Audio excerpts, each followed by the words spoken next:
Hello students, स्वागत है आपका फिजिक्स विथ इलेक्ट्रॉनिक्स पाठशाला में। आज के इस लेक्चर में हम लोग बाइपोलर जंक्शन ट्रांजिस्टर और जंक्शन फील्ड इफेक्ट ट्रांजिस्टर को आपस में कंपेयर करेंगे और देखेंगे कि इनमें क्या बेसिक डिफरेंसेस होते हैं। ठीक, ये टॉपिक आपके सिलेबस में दिया है, इस वजह से मैं इस पर अलग से वीडियो बना रहा हूँ। ओके, तो देखिए यहाँ पे मैं हेडिंग लिख दिया हूँ, comparison of BJT and JFET. ठीक, ये क्या है, बाइपोलर जंक्शन ट्रांजिस्टर्स, और ये क्या है, junction field effect transistors. Okay, अगर आपको मन करे तो इस जेफेट की जगह आप फेट भी ले सकते हैं, क्योंकि फेट के अंदर ही क्या है, जेफेट आपका आता है। इतना चीज़ क्लियर। अब देखिए यहाँ एक टेबल बना दिए हैं, एक जगह सीरियल नंबर लिखे हैं, दूसरी जगह बीजेटी को लिख दिए हैं, और तीसरे वाले में क्या लिखे हैं, जेफेट लिखे हैं। ठीक, एक कॉलम में सीरियल नंबर है, दूसरे में बीजेटी, और तीसरे में क्या है, जेफेट लिखा हुआ है। ठीक, अगर आपको मन करे तो नीचे ऐसे यहाँ पे यस लगा लीजिए। Okay, clear. अब देखिए यहाँ पे क्या, पहला पॉइंट जो है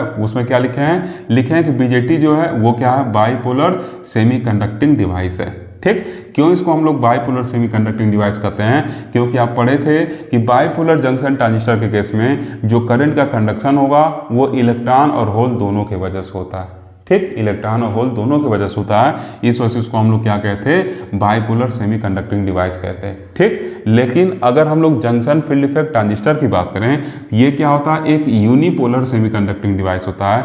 क्यों हम लोग इसको यूनिपोलर सेमीकंडक्टिंग डिवाइस कहते हैं, क्योंकि इसमें या तो इलेक्ट्रॉन या तो होल, ठीक, एक टाइम पर क्या होगा, अगर एन चैनल है तो केवल इलेक्ट्रॉन, और पी चैनल जेफेट है तो केवल होल के द्वारा ही क्या होता है, करंट का कंडक्शन होता है। ठीक, इसमें माइनॉरिटी कैरियर जो होते हैं वो अपना रोल नहीं प्ले करते हैं। ठीक, मतलब हम लोग जेफेट को क्या कहते हैं, मेजॉरिटी कैरियर डिवाइसेस की वजह से कहते थे। ठीक, क्योंकि इसमें जो करंट का कंडक्शन है वो बस मेजॉरिटी कैरियर की वजह से होता है। तो अगर एन चैनल रहेगा तो क्या होगा, बस इलेक्ट्रॉन की वजह से होगा, पी चैनल रहेगा बस होल की वजह से होगा। ठीक, तो इसका मतलब क्या है, एक टाइम पर एक ही तरीके के चार्ज कैरियर की वजह से हो रहा है। ठीक, तो इस वजह से हम लोग इसको यूनिपोलर कहते हैं। यूनि मतलब क्या, एक, मतलब इसमें जो करंट का कंडक्शन है वो क्या है, एक ही तरीके की पोलरिटी वाले चार्ज की वजह से हो रहा है। इलेक्ट्रॉन है तो केवल इलेक्ट्रॉन की वजह से होगा, एन चैनल है तो केवल इलेक्ट्रॉन की वजह से होगा।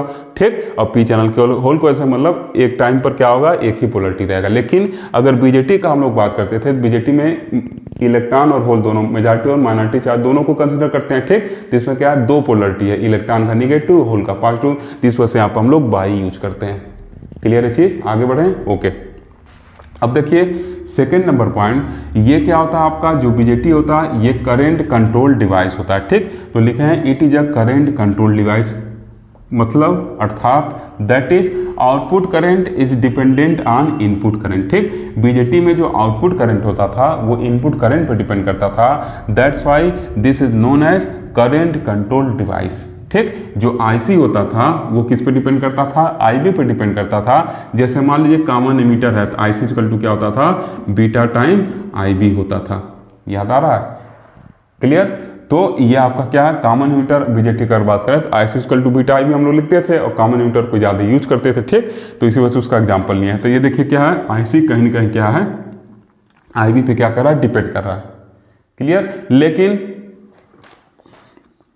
इसका केस अगर कहा जाए जंक्शन फील्ड इफेक्ट ट्रांजिस्टर का, तो ये क्या आपका वोल्टेज कंट्रोल डिवाइस है। क्यों इसको वोल्टेज कंट्रोल डिवाइस कर रहे हैं, क्योंकि इसमें हम लोग देखे थे करंट को हम लोग गेट टू सोर्स वोल्टेज को क्या कर रहे थे, वेरी करा के जो ड्रेन करंट था उसको कंट्रोल करते थे। आप याद करिए, हम लोग क्या करते थे, रिवर्स पास को बढ़ाते थे, डेब्लिशन लेंथ चौड़ाई बढ़ाते थे, करंट को क्या करते थे, कंट्रोल करते थे, घटाते थे, डेब्लिशन लेंथ कम होता था करंट इंक्रीज करता था। मतलब कहीं ना कहीं जो इसका आउटपुट करंट है जेफेट में वो क्या है, गेट टू सोर्स वोल्टेज पे डिपेंडेंट है। मतलब गेट टू सोर्स वोल्टेज को हम लोग इनपुट वोल्टेज कहते हैं, तो उस पर क्या कर रहा है, निर्भर कर रहा है। ठीक, तो इसी वजह से इसको हम लोग क्या कहते हैं, it is a voltage control device, that is output current is dependent on input voltage. हम लोग क्या लेते थे, वीजीएस लेते थे। कॉमन सोर्स जब हम लोग यूज करेंगे क्या लेंगे, इनपुट वोल्टेज वीजीएस लेते थे, और जनरली हम लोग कॉमन सोर्स यूज करते हैं। जैसे इसमें कॉमन एमीटर यूज किया था अधिकतर, वैसे इसमें कॉमन सोर्स हम लोग क्या करते हैं, यूज करते हैं। क्लियर। अब देखिए तीसरा पॉइंट की अगर बात किया जाए तो इसका क्या होता है, जो नॉइस लेवल होता है वो क्या होता है, हाई होता है। ठीक, अभी पीछे के लेक्चर में बताया था कि आपके सिलेबस में नॉइस न होने की वजह से मैं डिटेल में नहीं जा रहा हूँ, तो आपको अच्छे समझ में आता है। ठीक, अभी पहले सिलेबस की चीज़ों को ही समझ लिया जाए, उसको सिलेबस फिनिश कर लिया जाए, वही हम लोग का सबसे बड़ा टारगेट है। क्लियर, तो सिंपली आप नॉइस को हमें बताया था अनवांटेड फ्लक्चुएशन वगैरह जो है करंट वगैरह में। ठीक, तो देखिए इस बीजेटी के केस में क्या होगा, बीजेटी केस में ऐसे आप पढ़े हैं ना, ये मान लीजिए एनपीएन ट्रांजिस्टर है, ये एनपीएन ट्रांजिस्टर है। ठीक, तो दो डिफरेंट टाइप मटेरियल जब इंटरफेस करेंगे तो क्या होगा, तुरंत जंक्शन बनेगा। तो बीजेटी में देखिए क्या होता था, दो जंक्शन होता था। ठीक ठीक, इनके वजह से क्या होगा, डिप्लीशन, दो डिप्लीशन रीजन बनेगा। तो इसमें जो कैरियर वगैरह होंगे ये क्या करेंगे, दो तरीके के डिप्लीशन रीजन का सामना करेंगे जब मोशन वगैरह करेंगे। ठीक, इस वजह से इनका जो नॉइस लेवल वगैरह होता है वो काफ़ी हाई होता है। साथ ही साथ इसमें मेजॉरिटी और माइनॉरिटी दोनों चार्ज कैरियर क्या करते हैं, करंट कंडक्शन में पार्टिसिपेट करते हैं। ठीक, इस वजह से क्या होता है, इनका जो नॉइस लेवल वगैरह है वो और क्या होता है, बढ़ जाता है। लेकिन इसमें देखिए, इसमें क्या होता है, अगर हम लोग बात करें जेफेड केस में तो क्या होता है, एक ही पीएन जंक्शन रहता है। ठीक, ऐसे लगातार दो नहीं रहते हैं, एक ही रहता है। और ये क्या है, मेजॉरिटी कैरियर डिवाइस है, तो एक ही तरीके के चार्ज कैरियर वगैरह भी रहते हैं। इस वजह से जो इसका नॉइस लेवल वगैरह रहता है, जो इसमें फ्लक्चुएशन वगैरह होता है, अनवांटेड फ्लक्चुएशन, वो क्या रहता है, कम रहता है। क्लियर, अब देखिए चौथा पॉइंट क्या लिखा गया है, चौथा पॉइंट लिखे हैं बीजेटी वाले में, देखिए लिखे हैं low input impedance due to forward bias of input. ठीक, बीजेटी केस में देखिए क्या होता है, जो ये जंक्शन J1 होता है इसको हम लोग क्या करते हैं, फॉरवर्ड बायस में रखते हैं। इस वजह से क्या होता है, फॉरवर्ड बायस की वजह से बीजेटी के केस में जो इनपुट इम्पिडेंस है वो क्या होता है, लो हो जाता है। ठीक, क्लियर, ये क्या होता है, इनपुट इम्पिडेंस क्या होगा, लो हो जाता है। ओके, जब मैं फेट वाला लेक्चर स्टार्ट किया था तो उसी लेक्चर में इन सब चीज़ को अच्छे से समझाया था। ठीक, लेकिन अगर हम लोग जेफेट की बात करें तो जेफेट में क्या होता है, जो इनपुट पोर्ट होता है वो क्या होता है, रिवर्स बायस होता है। आप याद करिए, जो गेट टू सोर्स वोल्टेज था उसको हम लोग क्या करते थे, रिवर्स बायस रखते थे। इस वजह से क्या होता था, रिवर्स बायस होने की वजह से क्या होगा, जो इनपुट इम्पिडेंस होगा किसका, जेफेट का, वो क्या होता है, हाई होता है as compare to the BJT. ठीक, ये क्या होगा, कुछ किलो ओम वगैरह में होगा, लेकिन ये क्या होता है, मेगा ओम वगैरह में होता है। क्लियर है चीज़, क्लियर। इसका इनपुट हम लोग क्या करते हैं, इसका जो इनपुट होता है, अगर हमको ट्रांजिस्टर को एज एन एम्पलीफायर यूज करना है तो इसके इनपुट को हम लोग क्या करते हैं, फॉरवर्ड बायस रखते हैं, जिससे इसका इनपुट इम्पिडेंस कम होता है। लेकिन इसको जो हम लोग एम्पलीफायर की तरह यूज करते थे, तो आप याद करिए, जो इसका गेट टू सोर्स वोल्टेज होता था वो क्या होता था, रिवर्स बायस होता था। मतलब जो इसका इनपुट इम्पिडेंस है वो क्या होता था, हाई होता था। क्लियर, अब देखिए यहाँ पे क्या लिखे हैं, इसका जो साइज होता है बीजेटी का वो क्या होता है, लार्ज होता है। इसका जो बीजेटी का साइज है क्या होता है, लार्ज होता है। आप पीछे पढ़े होंगे कलेक्टर वगैरह फिजिकली क्या होते हैं, काफ़ी लार्ज होते हैं इमीटर और बेस के कंपेरिजन। ठीक, मतलब इसका जो साइज वगैरह होगा वो क्या होगा, बहुत लार्ज होगा as compare to the JFET. ठीक, अब देखिए इसका जो साइज होता है वो क्या होता है, स्मॉल होता है। तो ये लिख दिए हैं स्मॉल, इस देन ऐसे लिख लीजिए स्मॉलर देन बीजेटी। ठीक, इसका क्या होता है, लार्जर साइज होता है, इसका क्या होता है, स्मॉलर होता है बीजेटी की तुलना में। ठीक, साथ ही साथ आप एक पॉइंट और भी नोट कर सकते हैं, जो आपका बीजेटी होता है, बीजेटी क्या होता है, चीपर होता है, ये क्या होता है, सस्ता होता है। ठीक, ओके, लेकिन ये जो होता है आपका जेफेट, ये क्या होता है, कास्टियर होता है देन बीजेटी। ठीक, बीजेटी की तुलना में इसको तैयार करना क्या होता है, महंगा होता है, खर्चीला होता है। लेकिन जो आपका बीजेटी होता है वो क्या होता है, इस जेफेट की तुलना में क्या होता है, सस्ता होता है। ठीक, एक पॉइंट मन करेगा तो आप लिख लीजिएगा कि ये क्या होता है, चीपर होता है, और इधर लिख लीजिएगा कि क्या होता है, कास्टियर होता है देन बीजेटी।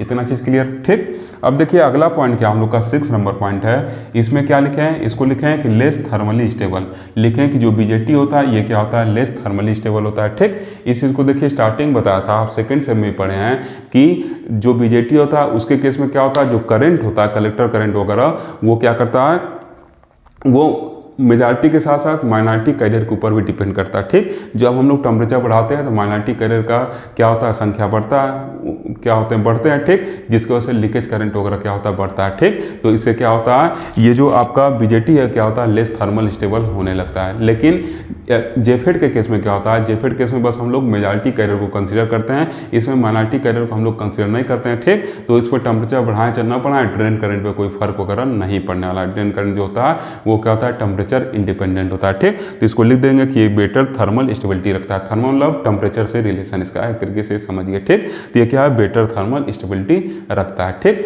साथ ही साथ आप याद करिए, जब हम लोग बायसिंग सर्किट बीजेटी के लिए पढ़ते थे सेकंड सेम और फोर्थ सेम में, तो आप क्या करते थे, जब हम लोग सर्किट तैयार करते थे तो उस सर्किट में ये भी फोकस करते थे कि जो हम लोग का आईसी वगैरह है वो क्या हो, टेम्परेचर इंडिपेंडेंट हो, ठीक। क्योंकि जब अगर वो टेम्परेचर डिपेंडेंट होने लगेगा तो लीकेज करंट वगैरह क्या होगा, बढ़ने लगेगा, जिससे उसकी स्टेबिलिटी डिक्रीज होने लगेगी। मतलब ऐसे सिंपली कहिए क्यू पॉइंट में क्या होगा, फ्लक्चुएशन वगैरह होने लगेगा, ठीक। तो हम लोग क्यू पॉइंट को स्टेबल बनाने के लिए क्या करते थे, बीजेटी का ऐसा बायसिंग करते थे कि जो उसका आईसी है वो क्या हो, मतलब क्यू पॉइंट के जो कोऑर्डिनेट हैं वो क्या हो, टेम्परेचर इंडिपेंडेंट रहे, ठीक। लेकिन जब हम लोग जेफेट की बायसिंग सर्किट तैयार किए थे तो उस टाइम हम लोग क्या करते थे, जेफेट की बायसिंग सर्किट को तैयार करते टाइम हम लोग का फोकस किस पे रहता था, उसके बस ट्रांसकंडक्टेंस पैरामीटर के ऊपर रहता था। हम लोग टेम्परेचर पर क्या करते थे, फोकस वगैरह नहीं करते थे। टेम्परेचर के अलावा जो दूसरे पैरामीटर थे जैसे ट्रांसकंडक्टेंस, उस पर हम लोग क्या करते थे, फोकस करते थे।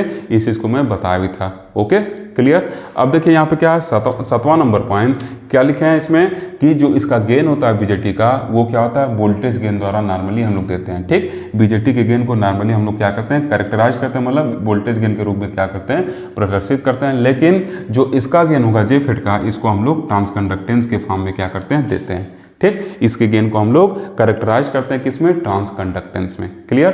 तो ये आपके क्या है, बेसिक डिफरेंस है। ओके। और हम लोग देखे थे आप कि वहां पे क्या किए थे, हम लोग इसके लिए एक ट्रांसकंडक्टेंस कर्व भी क्या किए थे, ड्रा किए थे। क्लियर। मतलब इन आउटपुट वोल्टेज और इनपुट करंट में क्या किए थे हम लोग, एक ट्रांसकंडक्टेंस आउटपुट करंट किसमें, आईडी, और किसमें क्या किए थे हम लोग, वीजीएस में रिलेशन वो निकाले थे। और इसी के चेंज को हम लोग क्या कहे थे, ट्रांसकंडक्टेंस कहे थे, ठीक। तो जो हम लोग का गेन होता है नॉर्मली हम लोग क्या करते हैं, ट्रांसकंडक्टेंस के फॉर्म में क्या करते हैं, कैरेक्टराइज करते हैं। क्लियर। तो आज के लेक्चर में बस इतना ही। अब बस एक लेक्चर और बचा है, ठीक, वो भी कंपैरिजन वाला ही है। उसको मैं टाइम निकाल के अपलोड कर दूंगा।